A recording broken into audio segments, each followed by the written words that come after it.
Hello everyone, my name is Alisha Parveen.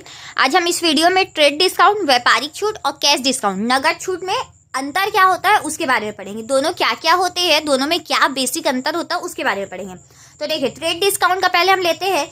जैसे मैं एक शॉप में गई, एक मोबाइल का रेट हमारा था 25,000 रुपये, उसका MRP रेट था 25,000 रुपये। हमने दुकानदार से पूछा कि वो मोबाइल हमें कितने का पड़ेगा, तो वो हमें बोला कि 5,000 का डिस्काउंट हो जाएगा, आपको ये मोबाइल नेट प्राइस में 20,000 में पड़ जाएगा। तो ये अमाउंट जो 20,000 रुपये में पड़ रहा है, व्यापारिक छूट हो गया, ट्रेड डिस्काउंट हो गया 20,000 रुपये में। अब वो 25,000 रुपये मोबाइल 20,000 रुपये में वो सारे ग्राहक को बेचेगा। अब देखिए, अगर यही मोबाइल जो कि हमें 20,000 रुपये का पड़ा है, अब हम उसे बोलेंगे कि अगर आपको अभी हम इसका पेमेंट कर देते हैं तो ये मोबाइल हमें और कितने में पड़ेगा, मतलब और हमें आप कितने डिस्काउंट देंगे। या वो दुकानदार बोलता है कि आप इस मोबाइल का पेमेंट 10 दिन के अंदर कर दीजिए, तो मैं आपको इसमें 1,000 रुपये और छूट दे दूंगा, तो ये मोबाइल आपको पड़ जाएगा 19,000 रुपये में।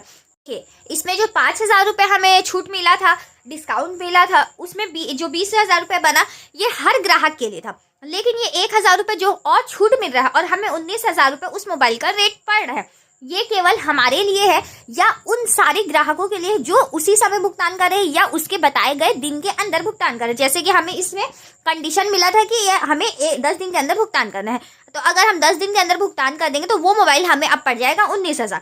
और दूसरा पॉइंट क्या है कि व्यापारिक छूट या ट्रेड डिस्काउंट का डिस्काउंट खाता हम नहीं खोलते हैं जनरल एंट्री में या खाता बही में, और इसमें कैश डिस्काउंट या नगद छूट का जो डिस्काउंट हमें मिलता है उसका हमें खाता बही में और जनरल एंट्री में दोनों में खोलना पड़ता है। तो कैश डिस्काउंट, नगद छूट किसके द्वारा दिया जाता है? विक्रेता के द्वारा इसमें भी दिया जाता है। ये क्यों दिया जाता है? तो ये हम क्रेता से जल्द भुगतान प्राप्त करने के लिए देते हैं। इसका हम लोग लेखा जनरल एंट्री में करते हैं। इसमें बट्टा खाता, डिस्काउंट अकाउंट खुलता है।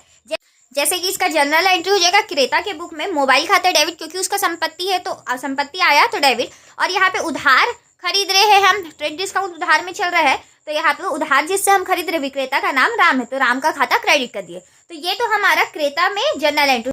तो देखिए, विक्रेता अगर करना चाहे जनरल एंट्री, तो यहाँ खरीदने वाला कौन है? श्याम मान लेते हैं, तो श्याम को वो देनदार बना देगा, डेटर्स बना देगा। और यहाँ पे 20,000 रुपये जो मेन प्राइस था उस पर हमने उसका डेबिट किया, और यहाँ पर वो विक्रय कर रहा है मोबाइल, उसके लिए संपत्ति नहीं हो रहा है, यहाँ पे वो विक्रय करता है मोबाइल का, तो यहाँ पे उसके लिए वो गुड्स हो गया, माल हो गया, तो विक्रय खाता कर दिया वो क्रेडिट 20,000 रुपये से।